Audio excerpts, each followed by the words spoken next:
Senior सहाफ़ी और तजिया कार जावेद चौधरी के मुताबिक मियाँ नवाज शरीफ भी 3 बार इक़्तिदार से फ़ारग हुए और तीनों मरतबा फ़ौज से मुखासमत वजह बनी, लेकिन मियाँ नवाज शरीफ ने इस लड़ाई को कभी फ़ौज से जंग में तब्दील नहीं होने दिया। इनकी जनरल आसिफ नवाज जंजुआ से लड़ाई थी, लेकिन ये जनरल अब्दुल वहीद काकड़ के साथ कंफर्टेबल थे। जनरल परवेज़ मुशर्रफ से इनका ठीक ठाक फड्डा हुआ, मगर उन्होंने जनरल कियानी के साथ आइडियल तल्लुकात रखे।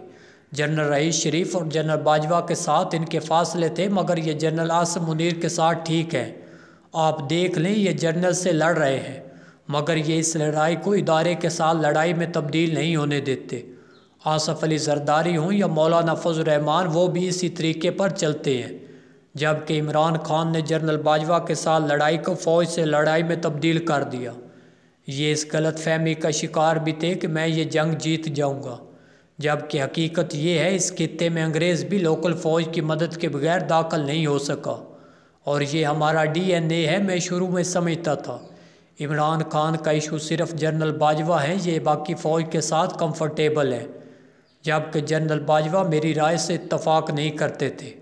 उनका कहना था ये बेटी को सुनाकर बहू को समझा रहे हैं, ये पूरे इदारे को तबाह करना चाहते हैं। वक्त ने जनरल बाजवा की बात सच साबित कर दी। आप देख लें, इमरान खान की लड़ाई फ़ौज से जंग में तब्दील हो चुकी है। आर्मी चीफ आसिम मुनीर के खिलाफ ट्रेंच शुरू हो चुके हैं। बाहर के कई ममालिक में इमरान खान की हमायत और फ़ौज के मुखालिफ मुजाहरे होते हैं। इमरान खान खुद भी इनके बारे में हाफ़िज़ और हाजी के अल्फाज के ज़रिए मजाक उड़ाते रहे। जनरल आसिम मुनीर अगर एक शख्स होते तो इमरान खान बेशक दिन रात इनका मजाक उड़ाते, लेकिन ये फ़ौज के सरबराह हैं और फ़ौज बहरहाल पाकिस्तान की वाहिद बैंडिंग फोर्स है। ये वो रस्सी है जिसने पूरे मुल्क को बांध रखा है। ये अगर खुल गई तो मुल्क बिखर जाएगा, और मुझे बाज़ औक़ात महसूस होता है इमरान खान यही चाहते हैं, ये इस मुल्क को तोड़ फोड़ कर बराबर करना चाहते हैं। आपको अगर यकीन ना आए तो दिल पर हाथ रख कर जवाब दें, इमरान खान की आकर फ़ौज के साथ क्या लड़ाई है? क्या ये जनरल बाजवा से नहीं चाहते थे कि फ़ौज काफ लीग, MQM और बाप पार्टी को इनके साथ बिठाए, PDM को डंडे के ज़ोर पर अदम एतमाद की तहरीक वापस लेने पर मजबूर करे? क्या उन्होंने इसके एवज़ इन्हें एक्सटेंशन की ऑफ़र नहीं की थी? क्या ये नहीं चाहते थे जनरल आसिम मुनीर को आर्मी चीफ ना बनाया जाए? ये इस तकर्री को रोकने के लिए लॉन्ग मार्च लेकर इस्लामाबाद नहीं आए थे?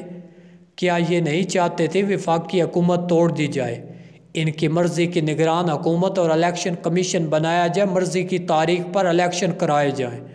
क्या ये इलेक्शन से कबल मुखालफिन को जेलों में नहीं देखना चाहते थे? ये 2/3 अक्सरियत नहीं चाहते थे? ये नया आइन बनाने और मुल्क को पार्लिमानी से सदारती निज़ाम में तब्दील करने की इजाज़त नहीं चाहते? ये नैब, FIO और एंटी करप्शन को इकट्ठा करके वजारत दाखिला के मतहत नहीं करना चाहते? फिर जनरल फैज़ अमीर को वज़ीर दाखिला नहीं बनाना चाहते थे? खान साहब ये नहीं चाहते थे कि वज़ीर आज़म, आर्मी चीफ, चेयरमैन नैब और चीफ जस्टिस को किसी भी वक्त डी नोटिफाई कर सके? 37 लेफ्टिनेंट जनरल बराह रास्त वज़ीर आज़म के मतहत हो, न्यूक्लियर और मिसाइल प्रोग्राम भी वज़ीर आज़म के कंट्रोल में हो। और आप दिल पर हाथ रख कर जवाब दें, आज अगर जनरल आसिम मुनीर की इनकी याद ख्वाहिश मान लेता तो क्या इमरान खान अपनी तकरीर में इनका नाम अकीदत से नहीं लेते? लिहाजा मेरे ख्याल में इमरान खान का मसला कोई एक जर्नल नहीं, पूरी फ़ौज है। ये इसे सीधा करना चाहते हैं, और ये इस खेल में अकेले नहीं। मैं आज दोबारा कह रहा हूँ, ये मुल्क और ये तर्ज सियासत दोनों इकट्ठे नहीं चल सके। आपने अगर मुल्क को बचाना है तो फिर आपको चंद बड़े फैसले करना पड़ेंगे। आप इमरान खान के साथ बैठे या फिर मुल्क में 2-4 साल के लिए सियासी तहरीकों पर पाबंदी लगा देते। आपको बहरहाल कोई फ़ैसला करना होगा, मुल्क इस तरह नहीं चल सकेगा। ये इस वक्त नंगी हकीकत है। मैं यहाँ आपको एक वाक़या बताता चलूँ। ये बज़ाहिर एक छोटा सा वाक़या, और आप अक्सर कॉलम में ये सुनते हैं, लेकिन ये वाक़या पाकिस्तानी हकीकतों का आइनादार है। हम लोग मनहसल कौम तरक्की के बाद खान शबीर हसन खान बन जाते हैं। हमारे अंदर तकब्बुर आ जाता है, हम उससे पंगा ले बैठते हैं, जिसकी वजह से हम तरक्की करते हैं, और इसके नतीजे में हम चांदी दिलों में दोबारा शबीर हसन बन जाते हैं। दूसरी हकीकत, एस्टेब्लिशमेंट पाकिस्तान की सबसे बड़ी सियासी हकीकत है। आप खान शबीर हसन खान हो या आसफ अली जरदारी, میاں نواز شریف ہوں یا پھر عمران خان، آپ ملٹری اسٹیبلشمنٹ سے لڑ کر کامیاب نہیں ہو سکتے۔ ذوالفقار علی بھٹو اس حقیقت کی خوفناک مثال ہے۔ بھٹو صاحب بلا شبہ پاکستان کے مقبول ترین لیڈر تھے۔ وہ مقبولیت میں فوج سے لڑ پڑے، اس کے بعد ان کے ساتھ وہی ہوا جو دشمن کے ساتھ نہیں ہونا چاہیے۔ محترمہ بے نظیر بھٹو اور آصف علی زرداری کے لیے بھٹو صاحب کی قربانی کا اشارہ کافی تھا۔ انہوں نے کبھی بھی اسٹیبلشمنٹ سے ٹکرانے کی غلطی نہیں کی۔ بے نظیر بھٹو 1988 میں وزیر اعظم بنی تو army chief general Aslam Beg نے انہیں حلف سے قبل خانے پر بلایا۔